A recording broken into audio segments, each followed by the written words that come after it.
Okay. Hey, everybody, it's me, JJ Panzi, your Smart Apartment Advisor here, ready with another weekly client call. It's good to see everybody. Thanks for joining me. The news is much the same as it's been for the last few weeks, except July rent numbers are almost in. We'll be fully done with rent collection stats next on Friday when we get to the 10th. But at this point, it's interesting. We had about 35 people who requested deferral of rent payments last month, and we had another 9 who have resumed paying at least some, if not all, of their rent this month, which is really interesting to see. And among those 9 who have resumed paying rent, only looks like 3 or 4 of them have a balance, an overall balance due that is larger than 1 month's rent. So for the most part, everybody's, we actually have fewer people needing our help at this time than we had last month. So that's really encouraging to see that people are able to get back on the horse and pay the rent as they have agreed to do. And we're really glad to see that that's the case. The bigger question now is, what are we going to do with all these rentals? Because the only people who are out looking are people who are trying to upgrade. It's only people who are moving around within town looking for a better place, those who want to stick it out here in San Francisco in the long run and are thinking, gee, I might like to get into a 2-bedroom so I have a home office / guest room or whatever. I have a bigger space for the long term. And they're already living here. And so there's no urgency around their need to move. And they drive a hard bargain, and that's their prerogative. I understand it. It's been 10 years or maybe a little more since we had our last downturn. And that's what happens in San Francisco as we go a long, long time, 8, 9, 10 years, and then we have a downturn. And the scales tip in the tenant's favor as far as it being a buyer's market. And so we're writing deals with, a month's free rent, and, it's 4 weeks before the lease even begins. So John was telling me the other day, we finally worked out a deal for a unit that we'd been trying to rent for several months at a price that was quite a bit below what we'd been expecting. I think we were 15% off of what we were expecting to get the last time. And the deal doesn't start till August 15th, and it has a free month's rent in it. And that would not have been the case if I had other people coming to San Francisco wanting to live here because of work, because of school, because of jobs and other things. So it's really, it's difficult times, and we aren't renting nearly enough units. And we have a list of what looks like 20 units coming up, 20 to 25 units coming up in the next 4 to 6 weeks on 30-day notices. And it looks like it's probably 15 or 20 different buildings. So we're going to have a tremendous number of units coming available in the next 4 to 6 weeks. I'm going to have, I think we've already got 12 or 13 units on the market right now. And we're going to have a tremendous amount of trouble just managing all of the leases, managing all of the renovations. We're going to do our best to get these units turned over as quickly as we can. We're working with contractors and other sources to supplement our own handyman service to try to make sure we can get these units on the market as quickly as we possibly can.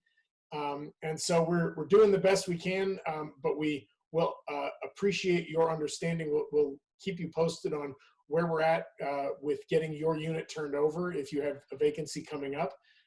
But it's going to be difficult. And one of the things I've also noticed is that some of the neighborhoods that we have in the past had the best rents and have had a lot of demand, like North Beach. I've got units in North Beach that just sit and sit and sit, and nobody wants to live there because everything's closed, and it's a difficult time. And so we'll ride this out. We'll do the best we can. We'll try to keep moving in the right direction together. And there will be situations where we have to take less rent than we had than we were used to getting. But realize we had a 10-year run of really just climbing rents that were unbelievably high, and the amount of growth in the rents that we've had over the course of the last 18, 19 years, my career, I remember for $4,000 a month, we were renting these 3-level, 3-bedroom, 2.5-bathroom, brand new penthouse condos with views on Potrero Hill. And that was what you got for $4,000 a month. And nowadays, that's like a 2-bedroom apartment. So it's crazy how much rents have gone up. And this is just the natural order of things. And this is why I always recommend to my apartment building clients, make sure that you are well leveraged, or that you are well capitalized and you don't have too much leverage, so that you can ride out these storms, because this is what happens. We don't have we don't have a natural flow. It's just all surge for a really long time, and then the bottom falls out. And we have to make do with it as time goes on, and realize that we had a really good long run, and now we have to retrench and get used to the new normal. And this is going to be, maybe the longest new normal that I've ever been through in this business, because we've had, we have no idea. It looks like it'll be a couple of years before we're able to return. And after all this time of changing habits and changing behaviors and changing the way business is done, it may never go back to normal. We had a tenant upstairs from our office give notice, and he said he's moving to Healdsburg because he can work indefinitely from home. And there's no reason to live in a good-sized 1-bedroom apartment in San Francisco with no outdoor space if he can live in a place that has a yard and open space, and it's quiet and it's quaint and it costs less. So it really is causing people to take stock of their long-term choices. But that's one of the things that happens for tenants, is they have the ability to give 30 days notice and walk out the door. They can also come back. And I think in the future, we're going to find the fundamentals of building cities has not changed, and the fundamentals of our market really haven't changed to the point where this isn't going to be a good place to live forever. It's just that it's not imperative to be here right now. So that's where we're at with the rental market. I apologize. Denise had to take off for today as well. She had another urgent thing to take a look at, and we were unable to have her today to give us an update on the lawsuit and other legal issues. But right now, there's nothing specific to report on that. We do have a hearing coming up at the end of the month on the merits of the case, and whether there will be a need for an emergency injunction against the pandemic or the tenant protection ordinance that means that we can't use our normal avenue of evictions and unlawful detainers to enforce payment agreements for rent that's unpaid during this crisis. But now we're stretching into September, where the shelter in place is being extended. I don't see how it's not extended again in the next couple of months. So it's going to be very difficult. And once again, I'm really grateful that we don't have a bigger problem with the number of tenants unable to pay the rent and still staying in place. But everybody is stuck. It's like fossils stuck in amber. Nothing can change. Nothing moves while we're still working with the conditions that we have right now in our market. So, with that, I'm happy to open it up and entertain any comments and questions. Bert, what's going on with you? Hold on. Go ahead and unmute yourself before you start. There you are. I hope your Healdsburg friend has hoses and masks for this summer. That's right. Yeah, he's going to move from pandemic to fire season. But yes, fire season. I just wanted to comment that I'm kind of betting on the fact that when the office buildings do open up, there will be a proportion of people who will be coming back. Right. People moved out saying, and they'll come back, and there will be some. And so they'll be going for the ones that are most accessible and easier. So I'm going to just count on that, and that'll probably be sometime around September, October is my guess. Right.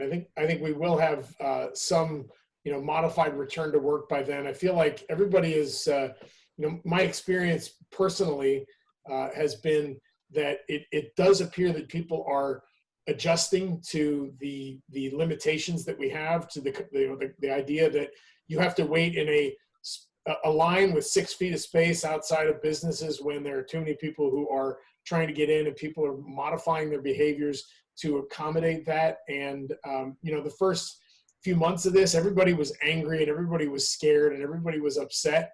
And it feels like people are adjusting to that pretty well. And they're just changing their behavior, changing their shopping habits and things like that to accommodate the needs of the circumstance. And I think that we'll have this much the same circumstance when the shelter in place starts to be lifted and we actually have a reason. But I'm not sure that we're going to see a significant change in behavior until there's some indication that we're getting closer to a vaccine, or that there's some way to monitor and handle this a little bit better until testing is better and people agree that contact tracing is important. And I just don't see that we have enough unity.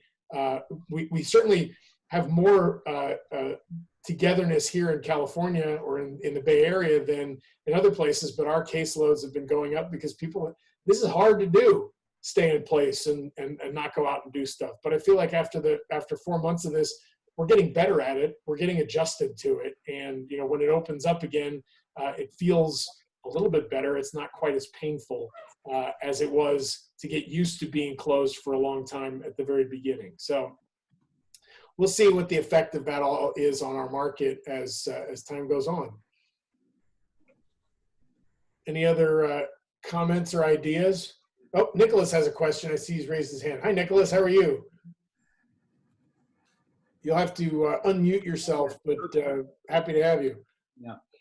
In today's paper, there was an article saying something like, I can't remember whether it was at least 30% or greater of people were not able to pay their rent or pay their mortgage. And they expected that number to go up next month. Did you read that? I didn't see that specific article, but the apartment association, surveys represent, 10 or 12,000 units in San Francisco. And I haven't seen that they're reporting 30%. I think this is probably more nationally, but I mean, it seems like perhaps the numbers are even worse outside of the Bay Area. I'm sure that they're worse outside of the Bay Area. I'm positive that they are worse, and where you have a greater concentration of people with a lower median income in a community, you have more people who are working in service-related businesses that aren't able to pay the rent, and it must be difficult. And the other side of that is those people won't be able to pay the rent, and their landlords are going to be able to evict them. And we're going to have, I think, a nationwide homelessness crisis as a result of this. And I don't know, I don't have any ideas of a better way for everybody to cope with this. I think I obviously would say that it's unfair for landlords to foot the entire bill. There's got to be some way to spread the pain. There's no way the government can ever step in and pay all of the rents that need to be paid. Maybe there's a three-way split, a third from the government, the tenant agrees to pay a third over time, and the landlord forgives a third. I don't know what we're going to be looking at, but there are some proposals making their way through the California legislature, Senate Bill 1410, that has a long-term payback of the, it's like a tax bond, but it's a tax credit, but it doesn't start until 2024, and it's a 10-year payback. And especially outside of California, where median rents are much lower, we could be talking about a $2,500 tax credit that takes 15 years to collect. Like, that makes no sense at all. Why would you wait that long? And how, what are you going to be getting? I mean, I don't even know what that works out to be. 15 years is 180 months. I mean, divide 20, you know, $2,500, $5,000, even $10,000. It doesn't make any sense to spend that much time collecting. And small landlords definitely aren't going to be in a position to accept tax credits as a way of getting paid back, but it's at least some sort of a solution that doesn't involve kicking everybody out of the building, because we're just going to be playing musical chairs. And then you're going to have all these people who have COVID-related evictions on their record, and it wasn't their fault that they couldn't pay the rent. And are we going to say that we don't want to accept them as tenants in our buildings? I don't know. I mean, I had tenants who were underwater on homes and had to walk away from those those homes that they'd bought in the crisis, the last downturn, and the one before that. And I remember looking at credit reports and saying, well, everything else is good. The credit score doesn't meet our screening criteria, but everything else is good. So we're just going to ignore the fact that the credit score isn't good because we can see why it isn't good. We're going to accept this tenant because there are just so many walking wounded out there with, you know, strategic walkaways on their credit score. And I don't remember having too many problems with people that we made that decision about. Now, JJ, in terms of can you hear me? Yes, I can. In terms of the properties that you're managing, are you having tenants come to you and say, look, I'm considering moving. I can get a better deal, or I can get free parking if I move. Can you give me a permanent reduction in my rent? Yes, that's definitely happening. And the way that we're handling that is by offering 3 months rent, or perhaps more, as a way of maintaining the base rent and giving the tenant an immediate, cash infusion to compensate for that. I'm trying to preserve the base rents so that future rent increases will be based on that higher number. Because as we have seen in past downturns, and I would expect probably will take place in the future, this may last a couple of years, but eventually we'll be back on the same upward trajectory that we've had for the last 40 years in San Francisco.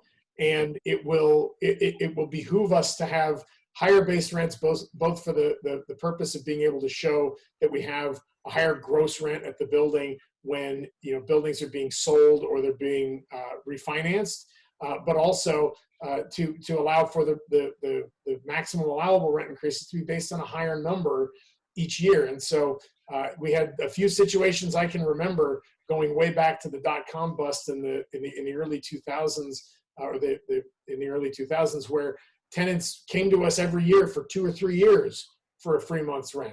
And they were happy to stay. They were happy to get their 3 months rent, and they stayed well beyond that period of time. And when the market recovered, they stopped asking for it because their rent was below market, but we were getting the rent increases that were based on a higher base rent. And so it worked out pretty well in the long run. And I hope that it'll work the same way this time. It's very much related. Those requests are very much related to the same circumstance that we're seeing with tenants coming to look at vacancies. Our tenants are probably very likely looking at other units in the neighborhood and negotiating with those landlords to see if they can get a better deal. And so we may very well be seeing our tenants go out and use other landlords as, you know, a bit of a punching bag before coming back to us to see what they can get, or vice versa. You know, seeing how much they can get from us before going out to try to negotiate with somebody new. But the tenants they have a lot of information these days because it's all online, and they are well within their rights to be aggressive with their negotiating tactics because it's been 10 years since they've been able to do that.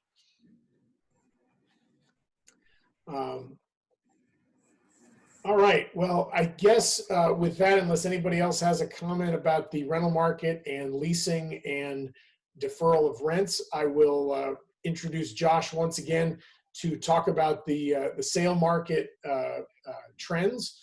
Josh, go ahead and unmute yourself, and I'll put you on the screen. All right. You are? Hey, everybody. If you Hey hear my son screaming, you know, he's not being hurt. Okay, good. just three. So today I was gonna, I'm looking at, today I'm gonna focus on the East Bay rental market as it relates to the San Francisco rental market. I was gonna bring a property for sale in the East Bay in Oakland, and I didn't find any deals I really liked very much. The prices aren't moving very much in the East Bay. One thing that we've been noticing when we've been leasing units in the East Bay, we've had a much easier time than leasing in San Francisco. And all the things JJ's talking about San Francisco are the pain points. In the East Bay, we're just not seeing that. We're seeing multiple applicants, a couple of units sit, but for the most part, they're moving, they're renting. I called a colleague of mine today, and who manages about 500 units in the East Bay, and I wanted to get his take also on what kind of he's seeing in the market and in the rental market in the East Bay. They're collecting about 95% of their rent, so they're doing fine there. So it's similar to what we're collecting. The big difference is their vacancies are filling up. So they're having turns, but they're getting units filled quite quickly. Their worst building was in El Sobrante. They were collecting 88% of the rent in El Sobrante. El Sobrante is a working class community outside of Richmond, and they went all the way down to 88%. The upside on that group of renters is they were paying their rent back as soon as they could. So there was kind of this real sense of they were getting hurt, but they were paying back really quickly. But that's a kind of a positive over there. But at one point, there's a building they're managing in Berkeley, 35 units, and they had a bunch of vacancies. They had 8 units that went vacant all of a sudden. Students who were just like, I can't be at Cal anymore. I'm out. Just gave the keys back and left. So investment group, 8 units vacant out of 35 is huge. They freaked out. They dropped rent on 5 of them to get them leased. They got leased really quickly. On the last 3, they went right back to market and pulled them and posted them at market and leased those right up. So units are renting. As a result, you're not seeing price drops in the East Bay for buildings. So I'm not surprised I didn't see a big buying opportunity over there. So it's stable. There's not a whole lot of changes. One thing that's interesting that we were talking about is he was seeing residential, so people renting in San Francisco coming over to the East Bay to buy housing. So people who are renting in San Francisco were thinking about, I might buy a house in the East Bay at some point, are all of a sudden now saying now is the time to do that. So some of the exodus that you're seeing from San Francisco is renters coming over to the East Bay to buy, but you're not just like when I've been leasing units in the East Bay, I haven't been seeing San Francisco renters come over and become East Bay renters. That's not necessarily what I'm seeing, but in this kind of trend in his neighborhood, which is Piedmont, right in Oakland. So I thought that was pretty interesting. That might be some of the movement from San Francisco to the East Bay. We talked a lot about, where the buying opportunities are, and he was saying that, and he represents big investment groups, and they're in the $10 million plus range of buying buildings, and they said they're very close to looking at San Francisco again for the first time in the last 10 years as a place to buy. And what I've been talking about is these cap rates moving up in San Francisco. There's more opportunity in San Francisco, and so it's in line with what I've been seeing as far as the buying opportunities. It's getting closer to it making sense to buy more in San Francisco. What he was focused on makes sense is he, as a buyer and as representative of big investment groups, he's looking more at cash flow. So whereas a couple of years ago, you'd buy a low cap building in San Francisco with a huge upside, right? So you're buying with very low cash flow on the front end, with a lot of room for it to grow, and you can do that in a growing market, in a market that's going up, right? And in a market that your rents are going up. So he said, at this point, he's really looking for a higher cash flow. So a higher cash flow, that just translates as a higher cap rate, right? So you're looking for, he was saying, I'm looking for closer to 5 or 6% on my cash day one, and which gives them some room, which is essentially, it's pricing in the risk of this market, right? So if you have 3 vacancies all of a sudden, or a building that you lose tenants in quickly, and you can't fill a unit, you're gonna, with that higher cash flow, you're gonna be able to weather that. So there's that shift away from these low cap rate deals with big upside, because big upside doesn't mean as much anymore. You're mainly worried about covering your debt, holding on to your building and weathering this crisis, as opposed to, this thing is going to be a lottery ticket in 10 years. It's going to be so amazing, which is a lot of the buildings that we've had have kind of done that over a period of time. So we're moving definitely more into a higher kind of cash flow game, less speculation on upside.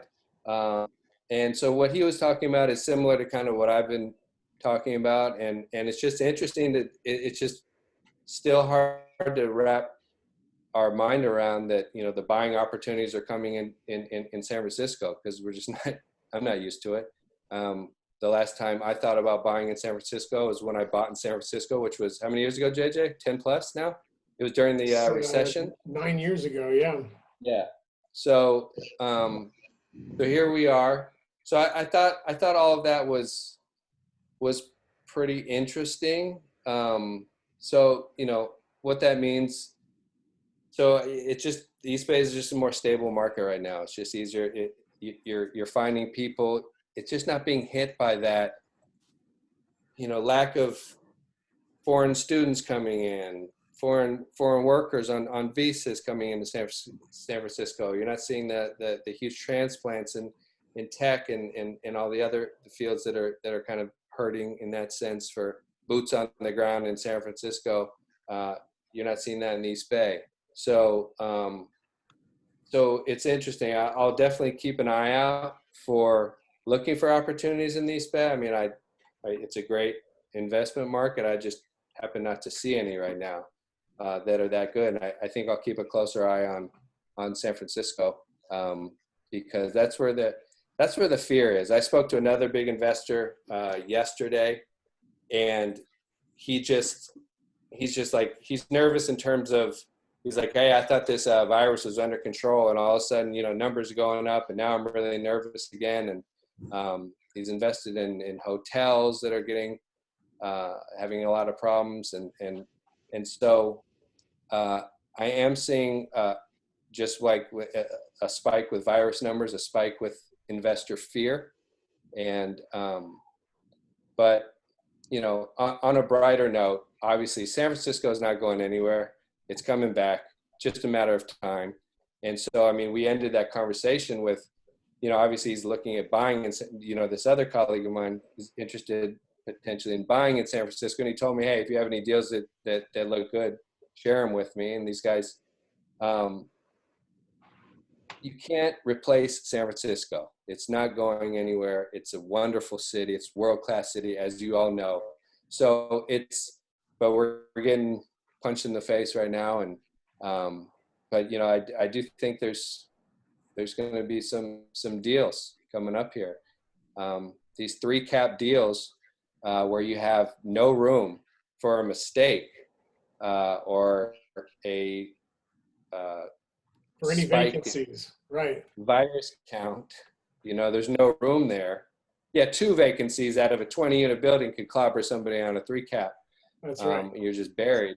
So woe to anybody who closed a 3 cap deal with less than 30% equity in February. Yeah, they're in trouble, and you're cash flow negative quite quickly. So, you know, that risk that we're all talking about in San Francisco, that's going to be priced in to these sale prices, and they're going to be nice. They're going to be nice, and you're going to, you know, it's going to be one of those things where you say, I bought this building during the COVID-19 crisis, and that, look at it now. It's going to be a few of those. The biggest question everybody's asking, big investors, small investors, how long this thing lasts, right? I mean, that's what we keep going back to. Everybody keeps going back to. We can handle this. Can we handle it for 2 years? Can we handle, you know, I mean, it starts to get dicey, right? So we're not seeing a huge spike though in San Francisco, so that's good news. Numbers are up, but Florida, They're still Arizona, manageable. Yeah. So that's kind of what's going on from a East Bay. I know some of you folks have East Bay assets, and I do as well. And there's some movement. I mean, there's vacancies, but they're filling. Dad, did you have a comment there? You can unmute yourself. Josh, I'm surprised that we don't see a better, stronger demand in Oakland, because we've got all these businesses that are moving over there. Kaiser's, PG&E. That looks like, you know, people will be just thrilled to move over to the East Bay, where they don't have to cross the bridge. They don't have to have that big commute, and that property wouldn't be just going right through the roof. Yeah, I would say as more businesses come over here, you're gonna see that. Right now, if your job is still in San Francisco, adding a BART commute to your job makes 0 sense, right? Because that's the last place you want to be, is on a train with a bunch of people. So, but yeah, as the jobs come over, sure. I mean, you're gonna see an uptick. I mean, there's been a lot of talk about San Francisco businesses migrating over to Oakland for a long time. That's kind of been, you know, Uber was going to have this big, massive, you know, influx, and they pulled out.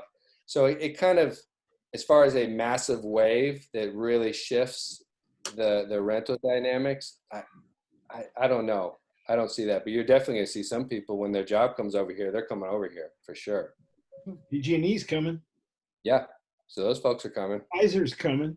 Well, I think that supports the statement that there's not as much softening in the market in the East Bay, because, you know, maybe the companies leaving there are, you know, they're propping up the market. And also, if people can buy a home in the East Bay and work in the East Bay, it's a no-brainer for the same number as what they were paying for rent in San Francisco.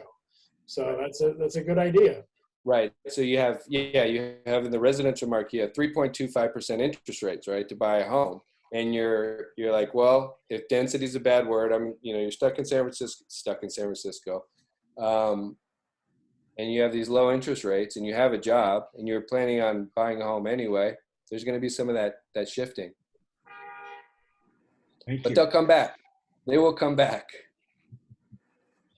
Just got to bide our time. I've been through this 3 or 4 times in my career, so yeah, I've seen this before. Exactly. Hayward is not San Francisco. No. Downtown Hayward is not North Beach. You know, as lovely as Hayward is, it ain't North Beach. So, just a question of how long. Thank you. All right. Does anybody else have a question or comment? Something you want to talk about? Happy to see all of you. Thank you for joining us today. Let me switch back here. All right. Well, it's good seeing everybody. Thank you for joining me today. I appreciate it. If you are looking for a little bit of summer reading, I can give you a shameless plug for my book, The Smart Apartment Investor. If you need something to read about how to get back into the market and make an investment in real estate, happy to have you find it on Amazon. You could look it up. Just look for Smart Apartment Investor, JJ Panzer, on Amazon. And it's also available for free if you have Kindle Unlimited. If you're a power reader and you go through enough books to make that subscription worthwhile, go for it. And it'll be free, and I still get paid. So I'll see you all next week. Hopefully Denise will be able to join us then and give us a legal update. And I look forward to seeing all of you later. Thank you very much. Take care. Many thanks. Thanks, Take JJ. care. Bye, everybody.